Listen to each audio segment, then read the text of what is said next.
ஏன்னா ரவி மோகன், ஜெயம் ரவி அவர் ரொம்ப சாஃப்ட்டு. அவர்கிட்ட எது சொன்னாலும் அவர் கேட்டுப்பார், புரிஞ்சுப்பார், அவர் விட்டு கொடுத்துருவார். எஸ், அதுதான் என் கேரக்டர். அப்படி தான் நான் இருந்துகிட்டு இருந்தேன். ஆனால் சாது மிராண்டால் காடு கொள்ளாது. சாதுவாக இருந்த என்ன நிறைய பேர் சீண்டணும்னு நினைக்கிறாங்க. அவங்களுக்கெல்லாம் நான் ஒன்று சொல்லிக்கிறேன், இதுதான் என் ஆஃபீஸ், இங்கே வாங்க, மறைமுகமாக எதுவும் வேணாம், டைரெக்டாக வாங்க, டைரெக்டாக பார்த்துக்கலாம். எத்தனை பேர் என்னை கீழே இழுக்கணும்னு நினச்சாலும் அத்தனை பேருக்கும், இது நான் சினிமா பற்றி பேசவே இல்லை, ஆல்ரெடி சொல்லிட்டேன், பர்சனல் தான். அத்தனை பேருக்கும் நான் ரெடியாக இருக்கேன். என்னை எப்பெல்லாம் ஆசைப்படும் போதெல்லாம் பஞ்சிங் பேக்காக யூஸ் பண்ணணும்னு நினச்சவங்க எல்லோரும் இப்போ வாங்க, கராத்தே பாபு மாதிரி தான் நான் கிக் அடிக்க போகிறேன், ரெடியாக இருக்கிறேன் நான். ஸோ முதல்ல நான் சொல்ல வேண்டியது என்னென்னா, என் படம் இனிமேல் ஸ்க்ரீனில் ரிலீஸ் ஆகாது என் டைவர்ஸ் கிடைக்கிற வரைக்கும். நான் நடிக்க போகிறது கிடையாது. ஏன்னா என்னால் நடிக்க முடியல. எனக்கு நடந்த அவமானங்கள், தேவையில்லாத அவமானங்கள் என்னால் தாங்க முடியலை. அதனால் என் டைவர்ஸ் கிடைக்கிற வரைக்கும், என்னை சீண்டி பார்க்கணுன்னு நினைக்கிற வரைக்கும் எல்லாருக்கும் இங்கே தான் இருப்பேன். வாங்க, சீண்டி பாருங்கள். இனிமேல் சாது கிடையாது நான். அதனால் என்ன நடக்குதோ பார்த்துக்கலாம். மற்ற விஷயங்கள், என் வேலை விஷயங்கள், அதை எப்படி சரி பண்ணணும் என்னன்றதை நான் பார்த்துப்பேன். இவ்வளோ நாள் என் கூட நின்ன உங்கள் எல்லாருக்கும் ரொம்ப ரொம்ப நன்றி. என்றைக்கு என் டிவோர்ஸ் கிடைக்குதோ, என்றைக்கு என் பர்சனல் லைஃப் சரியாகுதோ, என்றைக்கு இந்த சைபர் புல்லிங் எல்லாம் நிற்குதோ, எல்லாத்தையும் நான் பார்த்துட்டு தான் இருக்கிறேன். எல்லாம் எனக்கு வரும். எனக்குன்னு இருக்கிற ஒரு சில டீம் இருக்காங்க. மற்றவங்கள மாதிரி 25 பேர் கொண்ட குழுவெலாம் எனக்கு கிடைக்காது. நான் யாரையும் பர்சனலாக யாரையுமே நான் சொல்லலை. ஏன்னா இது மற்ற ஹீரோஸையோ இவங்களையோ அவங்களையோ எதுவுமே கிடையாது. சினிமாவுக்கும் இதுக்கும் சம்மந்தமே கிடையாது. இது என்னுடைய பர்சனல் லைஃப். 23 வருஷம் ராத்திரி பகலுமா நான் வேலை செஞ்சுருக்கேன். 95% of my movies are successful. இதெல்லாம் நானே சொல்லிக்கணும்னு நினைக்கும் போது எனக்கு கொஞ்சம் கேவலமாக தான் இருக்குது. இருந்தாலும் கேவலப்படுத்துகிறவங்க முன்னாடி அதை சொல்லி காட்டுறதுல தப்பே கிடையாது. My achievements I only know, my fans, my true fans know. State award winner 2வது படத்தில் கலைமாமணி. என்னென்ன அவார்ட்ஸ் வேணும் சொல்லுங்கள், எல்லாமே நான் வாங்கியிருக்கேன். என்னுடைய சொந்த உழைப்பில் வாங்கினது. எங்கள் அப்பாவும் எங்கள் அண்ணனும் நடுவில் 4 வருஷம் வேலையே செய்யலை. இதெல்லாம் நான் யங் ஏஜில் சொல்கிறேன். எவ்ரி டே காலைல எழுந்துச்சு நான் ஷூட்டிங் போயிருக்கேன் என் குடும்பத்தை காப்பாற்றுறதுக்காக. என் குடும்பம் தான் எனக்கு எல்லாமே. அவங்கள ஏதாவது சொன்னாலும் சீண்டணும்னு நினச்சாலும் நான் சும்மா இருக்க மாட்டேன். இனிமேல் என்ன நினச்சிட்டு இருக்காங்க? சும்மா இருந்துருவான், குவைட்டாக இருந்துருவான், அவன் எல்லாம் பண்ணிக்கலாம்னு நினைக்கிறாங்களா? சொல்லட்டுமா என் நியாயத்தை? இத்தனை நாள் நான் பேசாமல் இருந்தது என்னோட தப்பு. சரி விட்டுருங்க, போடுறோம், பார்க்கலாம், பொம்பளை இது அது. என்னங்க பொம்பளை? என்ன ஆம்பளை பொம்பளை? என்ன ஃபெமினிசம்? ஃபெமினிசம்னா என்னன்னு தெரியுமா யாருக்காவது? ரேப்புக்கு அகைன்ஸ்டா படம் எடுத்தவன்னா படம் ஓடுமா இல்லையான்னு தெரியாது. இதை எப்படி எடுக்கணும்னு யாருக்கும் தெரியாது. கண்டிப்பா தேவைன்னு சொல்லி அந்த படத்தை நான் எடுத்தேன். கஷ்டப்பட்டு பண்ணது நான். பெண்களுக்கு உரிமை இருக்கணும்னு சொன்னது நான் என் படங்கள்ல. என்ன சொல்றீங்களா பெண்களை பத்தி தெரியாதுன்னு? எனக்கு எங்க அம்மா என்ன அப்படி வளர்க்கல. பேராண்மை படத்துல நான் சொன்ன டயலாக் எல்லாருக்கும் இன்னைக்கு வரைக்கும் சொல்லிட்டு இருக்காங்க. பெண்கள் மிகப்பெரிய சக்தி, அதை தேவையில்லாம வீணடிக்க கூடாதுன்னு நினைக்கிறேன். நான் சொன்னேன். ஏன் 14 வருஷம் இருந்தேனே நானு என்னோட எக்ஸ் லைஃப்ல. அப்பெல்லாம் சொல்லி அவர் கடவுள், அவர் திட்டினதே கிடையாது, நான் தான் திட்டுவேன். எல்லா இன்டர்வியூ இருக்கு, எல்லா எவிடன்ஸும் வருது, நிறைய இருக்கு. 2 வருஷம் நான் குவைட்டா இருந்தது உண்மை ஜெயிக்கணும், சத்தியம் நிலநாட்டணும்ன்ற ஒரே காரணத்துக்காக தான் நான் குவைட்டா இருந்தேன். எல்லாம் வருது. உங்களுக்கு சர்ப்ரைஸ் வெயிட்டிங்ஸ் இல்லதெல்லாம் வெயிட் பண்ணுங்க, கொஞ்சம் எனக்காக பொறுமையா இருங்க. அதான் ஃபெமினிசம். என்ன நினைச்சிட்டு இருக்கீங்க ஃபெமினிசம்னா? நான் யார்? நானும் ஃபெமினிஸ்ட் தாங்க. எப்படிங்க என் குடும்பத்தை நான் அகைன்ஸ்ட் எப்படிங்க பேசுவேன்? 14 வருஷம் பேசலையே, பொறுத்துக்கிட்டேனே. என் பிள்ளைங்களை பார்க்க விட மாட்டாங்க. என்னோட லைஃப்ஸ் ஹாப்பியஸ்ட் டேன்னு நான் ட்வீட் பண்ண அவனும் நானும் சேர்ந்து டிக் டிக் டிக் படம் நடிக்கும் போது என் பிள்ளைங்க நான் எப்படிங்க விடுவேன்? கேட்டுதான் இருப்பீங்களா? அப்படிதான்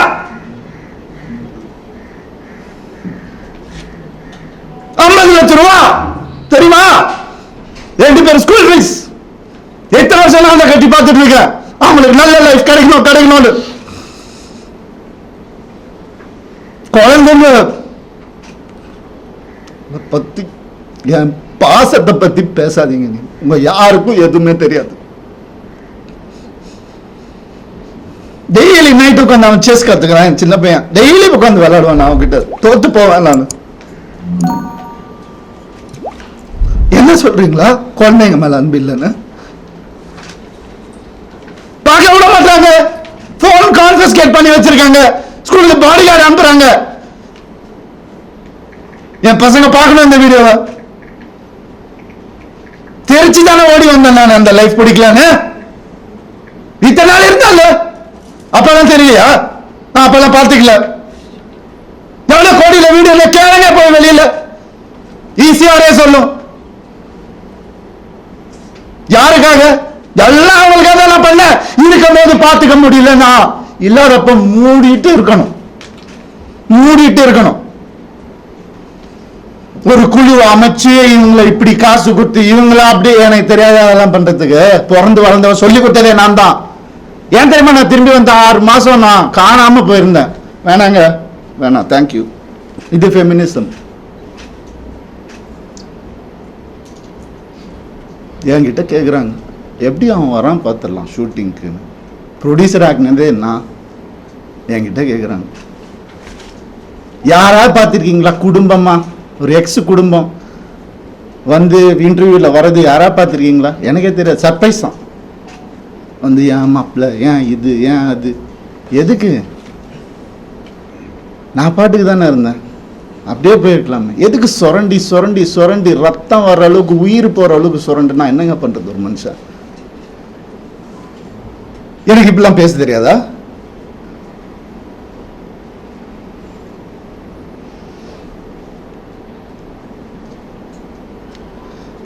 பர்டிகுலராக நான் சொல்லணும்னு நினைக்கிறது இந்த சைபர் புல்லிங் விஷயம். ஒரு பொண்ணை அனுப்பிச்சிட்டீங்க, ரொம்ப தேங்க்ஸ். அதுக்காகலாம் நான் இன்டர்வியூலாம் வைக்கலங்க. அவங்க எங்கே இருந்தாலும் நல்லதாக இருக்கணும், அவ்வளோதான். வேறு எதுவுமே இல்லை. கெனிஷாவை காலி பண்ணி அனுப்பிச்சிட்டீங்க நீங்கள் எல்லாரும்.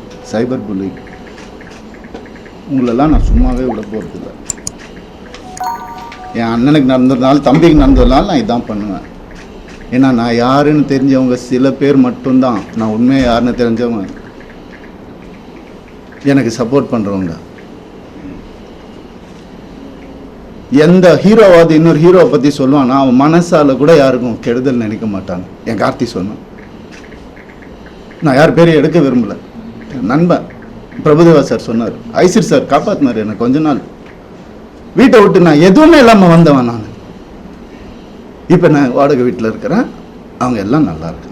நான் கோடிக்கணக்கான காட்டின வீட்டில் நல்லா தான் இருக்கு.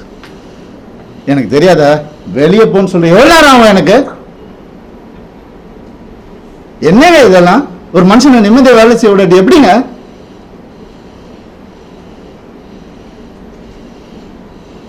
சும்மாவே இருக்கணும். என்ன கிண்டல் பண்ணாலும் ஏன்? ஏன்னா நான் செலிபிரிட்டி இமேஜ் தேவையில்லை. மனுஷன் முதல்ல, நான் ஆம்பளை பொம்பளைலாம் அப்புறம். மனுஷன், ஒரு மனுஷனுக்கு ஒரு கஷ்டம் வரும்போது அப்ப மட்டும்தான் தெரியும் அவன் கூட யார் இருப்பாங்க. அப்படின்னு என்ன பண்ணுதாங்க கெனிஷா. எப்படி வளர்ந்தவங்க தெரியுமா? அவங்க வீடியோ போட்டு அதுல ஒரு சைபர் புள்ளி. ஒரு பொண்ணு என்ன புரிஞ்சுக்கிச்சு. ஏன் பார்க்காத ஹீரோயினாங்க. என் வேலையே அழகான பொண்ணு கூட நடிக்கிறது. அதே என் வேலையே. எப்படி ஆளுங்களை மைனி போயிட்டாங்களா? எத்தனை வருஷம் சொல்ல அவங்களுக்கு ஒரு ரீசன் தேவை. எதுக்கு போறான்னு தெரியல. இதை புடி போய் எவிடன்ஸ் கிரியேட் பண்ணு, இது பண்ணு, இன்வெஸ்டிகேஷன் ஆபீசரை கூப்பிடு. வரும், எல்லா ப்ரூஃப் வருது, எல்லாம் வரும். ஒவ்வொன்றா வெளியே வரும். அவங்க குடும்பத்திலிருந்தே வரும். அவங்க குடும்பத்திலேருந்தே நிறைய பேர் என்கிட்ட கான்டாக்ட். உனக்கு எதாவது வேணும் நான் சொன்ன, நான் வந்து வாயை பொத்திக்கிட்டு வேண்டாம் தேவையில்லை, நான் ஹேண்டில் பண்ணிக்கிறேன். ஒரு நாளில் என் டைவர்ஸை நான் முடிச்சிருப்பேன். நான் பசங்கன்றதுக்கு ஒரு காரண வாயை மூட்டு இருந்தேன். நான் என்னெல்லாம் அந்த போய் கேட்டு பாருங்க, அந்த வீட்டில் என்னெல்லாம் நடந்திருக்குன்னு ஊருக்கே தெரியும். அந்த வீட்டில் என்னெல்லாம் நடந்திருக்குன்னு எங்கள் அப்பா அம்மா கையெடுத்து காலில் ஊந்து கேட்டாங்க, என்ன வேணாப்பா அந்த குடும்பம்னு சொன்னாங்க. எனக்கு அச்சதை போடும் போதே இப்படி தான் போட்டாங்க, நாசமாக போன்னு தான் போட்டாங்க. என்னால் சொன்னதை கேட்க மாட்டாங்க. இன்னைக்கு நடந்துருச்சு. எத்தனை நாள் வேலை செய்ய இல்லையா, அதான் ஃபெமினிசம். அவர் தான் சொன்னார் வேலை செய்ய இல்லைன்னு. சரி, ஏன்னா அப்பா அம்மா வந்துட்டு வேலையெல்லாம் எதுக்குப்பா நீ தான் சம்பாதிக்கிற அப்படிலாம் சொன்னாங்க.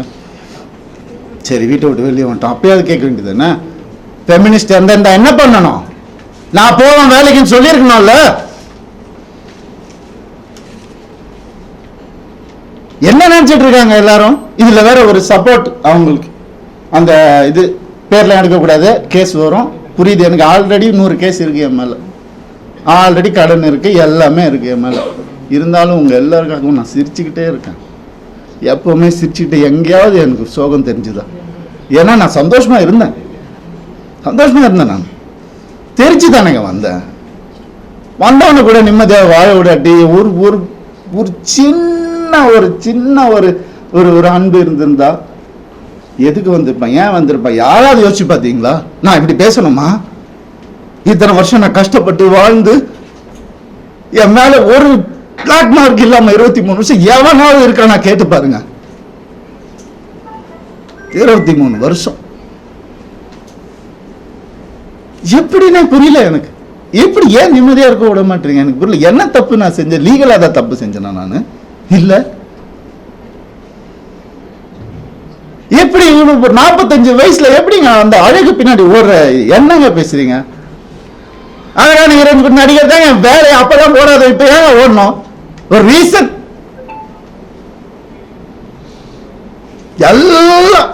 எல்லாத்தையும் கொடுத்துட்டானா அவன் கையில். அதான் என் பெரிய தப்பு. ஏன் நம்பிக்கை, ட்ரஸ்ட்,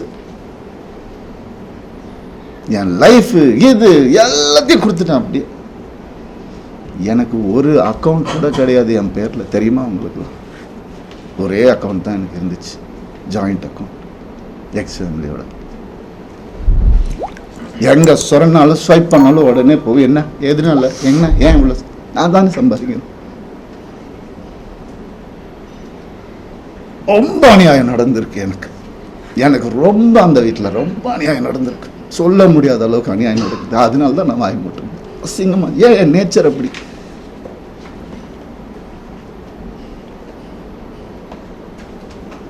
முடியலைங்க. எப்படி ஒரு ஒரு ஒரு டீமை அமைச்சு ஒருத்தனை எப்படி காலி பண்ணலாம்? நான் உயிரோடு இருக்கக்கூடாது அவங்களுக்கு. மேக்சிமம் அதுதான் நடந்துடும், கண்டிப்பாக நடக்கும் இது. ஆனால் நான் எல்லாரையும் முடிச்சுட்டு தான் நான் போவேன். சந்தோஷமாக போவேன், சிரிச்சிட்டே தான் போவேன்.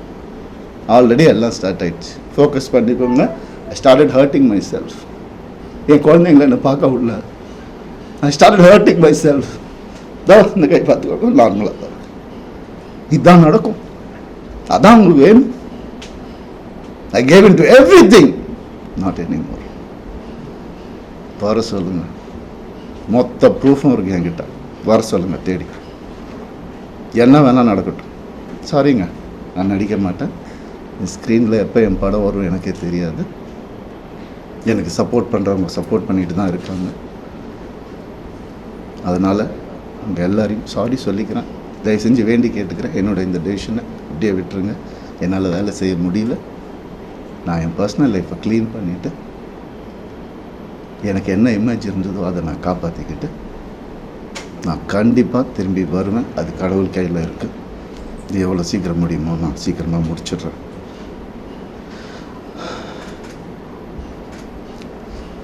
சில விஷயங்கள் சொல்லணுங்க, அது ஓப்பனாக சொன்னால் தான். அது இந்த 3 லெட்டர் நடிகை இருக்காங்க, நான் சொன்னல ஆல்ரெடி நிறைய கேஸு. அவங்க பேரை சொன்னால் அவங்களும் என் பேரை தெரியாமல் என்னை அட்டாக் பண்ணுறாங்களாம். இட்லி நடிகை, அதையும் சொல்லிடுறேன் நான். 3 பேர் ஹீரோஸ் என்கிட்ட, பெரிய ஹீரோஸ், அவங்க ஜென்ரேஷன் ஹீரோஸ் என் குடும்பத்தை கெடுக்க வந்த இவாவை அசிங்கமான வார்த்தையில் சொன்னாங்க. நாசமாக போயிருக்கும். 3 பேரோட வாழ்க்கையை கெடுக்கிறதுக்கு ரெடியாக இருந்த அந்த ஒரு பொம்பளை என் லைஃப் பற்றி பேசுகிறாங்க. ஆனால் வேறு ஏதாவது பிரச்சனை வந்து அப்படியே நான் ஃபெமினிஸ்ட், நான் இப்படி ஆகிடுவேன். என்ன ட்ராமா இதெல்லாம்? உனக்குலாம் ஏதாவது துப்பு இருக்கா என்னை பற்றி பேசுகிறதுக்கு?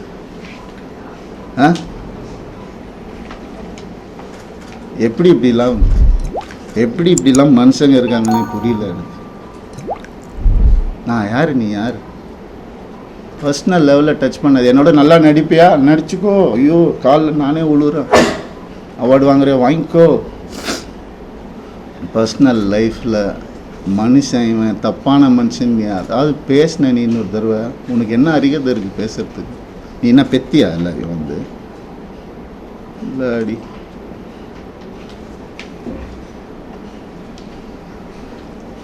தண்ணி கொடுங்கப்பா.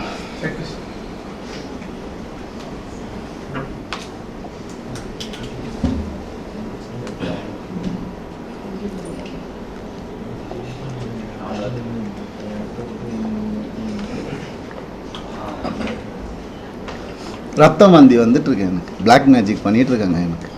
நான் இருந்தப்பவும் பண்ணிட்டு இருந்தாங்க. அவன் பேச்சை கேட்கணுன்னு அப்படியே பொட்டி பாம்பு மாதிரி வச்சுருந்தாங்க. எனக்கு தெரியுது, நான் தெரியாமல் இல்லை. அதான் அப்பா அம்மா கொடுத்த அறிவு தெரியுது. ஆனால் அப்பா அம்மா வளர்த்த நேச்சர் என்னை காலி பண்ணிட்டே இருந்துச்சு இத்தனை வருஷம். முதுகில் குத்துறாங்கன்னு தெரியும், அவங்க எனக்கு தெரியாதுன்னு நினச்சிட்ருக்கேன். எவ்வளோ நாள் நானும் மாறிடுவாங்க, கடவுளை வேண்டிக்கிறேன், இப்படி ஆகிடும். நான் என்ன தான் பண்ணுறேன்? வேலைக்கு போகிறேன், வரேன். ஒரு நிம்மதி இல்லைன்னா என்ன பண்ணுறேன்? ஒரு மரியாதை இல்லைன்னா என்ன பண்ணுறது? வீட்டில் அவ்வளோதானே கேட்குறேன். நான் பேசிக் தானே கேட்குறேன். இதில் என்ன ஆம்பளை பொம்பளை எனக்கு புரியல. சீக்கிரம் குத்துங்க, வாங்கிக்கிறேன். நான் அப்படி தான் இருந்தேன் இத்தனை நாள். வேலைக்கு போயிடுறேன் நான்.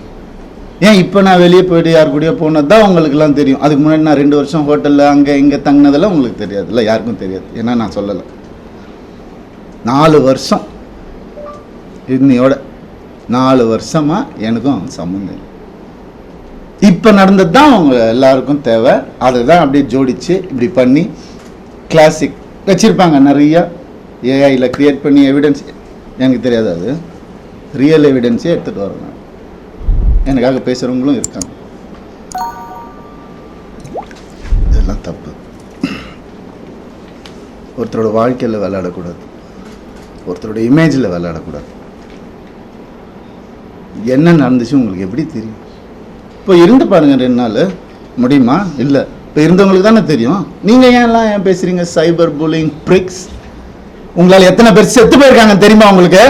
எத்தனை பேர் சூசைட் பண்ணியிருக்காங்க தெரியுமா உங்களுக்கு?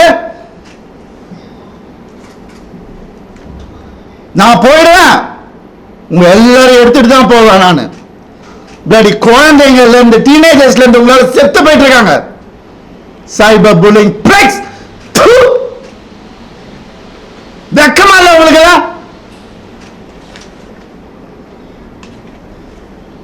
என்ன நினைச்சிட்டு இருக்கீங்க?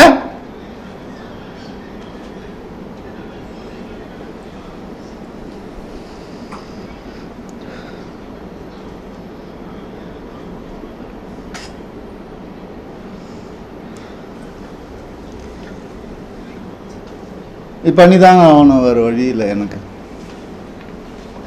யார் தான் சொல்லுவா அப்புறம் என் கதையை? அம்மா அப்பாவும் சொல்ல மாட்டாங்க, அண்ணன். ஏன்னா அவங்க முன்னாடியே சொல்லிட்டாங்க, எல்லாம் சொல்லிட்டாங்க. நான் கேட்கல. நிறைய அநியாயங்கள் நடந்திருக்கு எனக்கு டே 1 இருந்து.